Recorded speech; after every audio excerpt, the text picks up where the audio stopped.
A 14-year-old girl was just raped. Shortly after, she became pregnant during the incident. The man who raped her was convicted and sentenced to probation, as well as ordered to pay child support. Soon after, he requested legal visitation rights to the child. Unfortunately, many cases like this happen in the United States every year. According to the National Conference of State Legislators in 2016, it's reported that in the last 20 years, 17,000 to 32,000 rape-related pregnancies happen each year. You can imagine the trauma of a woman having to go through rape and then choosing to keep her child can quickly be taken away by the man who raped her. The National Conference of State Legislators in the same article went on to explain that in about 35 states,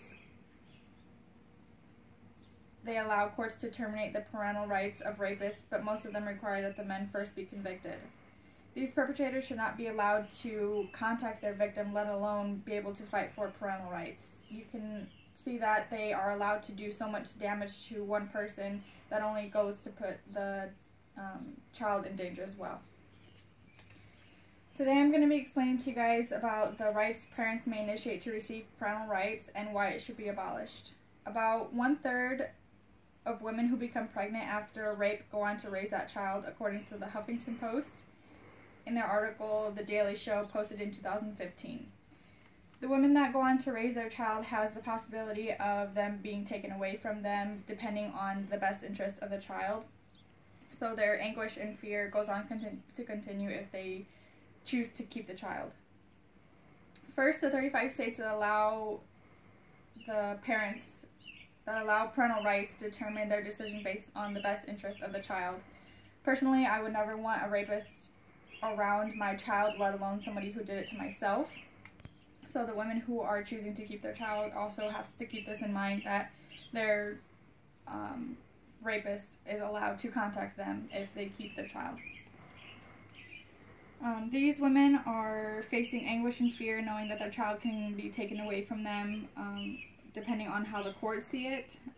The courts, according to CNN, called How I Stopped My State from Giving Parental Rights to Rapists in 2016, see it as child negligence, since the cases are civil matters and not criminal. Second, in an Inside Edition article in 2016 called Pregnant Through Rape, Women Are Forced to Share Custody Rights with Their Attackers, studies show that most of the women experience RRPTSD, which is rape-related post-traumatic stress disorder. Many of these women lose control and face their problems with alcohol, drugs, or even remove themselves from work, which to the courts can be seen as an unfit mother. And then cases like these are open to the rape or the rapist to be allowed to fight for the parental rights easier, and they're almost forced to share custody rights with their attacker. According to Enterprise News in their article posted in 2016 called Brockton Representative Michelle Du Bois Seeks Curbs on Parental Rights of Rapists, you must be considered to be a fit parent or in the best interest of the child to be able to gain custody of the child. However, being a rapist makes it more difficult to be able to obtain custody. Legislation introduced the RSCCA Act, which is the Rape Survival Child Custody Act. According to CNN in 2016, called Child Custody Rights for Rapists, they state the bill would provide incentives for legal initiatives on the state level to help women secure full custody of children conceived through rape.